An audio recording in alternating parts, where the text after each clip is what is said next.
കൂട്ടുകാരെ, തിരുസഭയിലെ ആദ്യ വേദപാരംഗയാണ് ആവിലായ വിശുദ്ധ അമ്മ ത്രേസ്യ. ഈശോയുമായുള്ള ബന്ധത്തെ വളരുവാൻ വിശുദ്ധ അമ്മ ത്രേസ്യയുടെ തിരുനാളോടനുബന്ധിച്ചുള്ള ഈ 10 ദിവസങ്ങൾ നമുക്ക് പ്രയോജനപ്പെടുത്താം. ചെറുപ്പം മുതലേ വളരെയേറെ തീക്ഷ്ണതയുള്ളവളായിരുന്നു ത്രേസ്യ. തന്റെ 7ാമത്തെ വയസ്സിൽ രക്തസാക്ഷിയാകുവാൻ വേണ്ടി ത്രേസ്യ ഒരു ഒളിച്ചോട്ടം നടത്തി. എന്നാൽ ദൈവഹിതം മറ്റൊന്നായിരുന്നു. പിന്നീട് ആ രക്തസാക്ഷിത്വത്തിന്റെ സ്ഥാനം അവൾ ഏറ്റെടുത്തത് സന്യാസ ജീവിതത്തിലൂടെയാണ്. ഇന്ന് ആ ധന്യ ജീവിതം ദൈവൈക്യം ലക്ഷ്യം വെക്കുന്ന അനേകർക്ക് ഒരു ഉത്തമ വഴികാട്ടിയാണ്.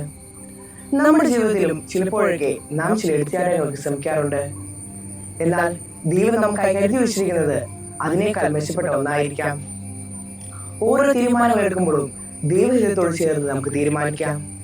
ഏത് കോഴ്സ് പഠിക്കണം, ഏത് ജോലി ചെയ്യണം എന്നിങ്ങനെയുള്ള ജീവിതത്തിലെ പ്രധാനപ്പെട്ട കാര്യങ്ങളിൽ ദൈവഹിതം ആരായാൻ നമുക്ക് പരിശ്രമിക്കാം. ദൈവമാണ് കുശുവിന്റെ കയ്യിലെ കളിമണ്ണാണ് നാം ഓരോരുത്തരും. ദൈവഹിതത്തോട് ആമേൻ പറയുന്നതാണ് ആത്മീയ ജീവിതത്തിന്റെ ആദ്യപടി. ഇതിനായി വിശുദ്ധ അമ്മ ത്രേസ്യ നമ്മെ സഹായിക്കട്ടെ.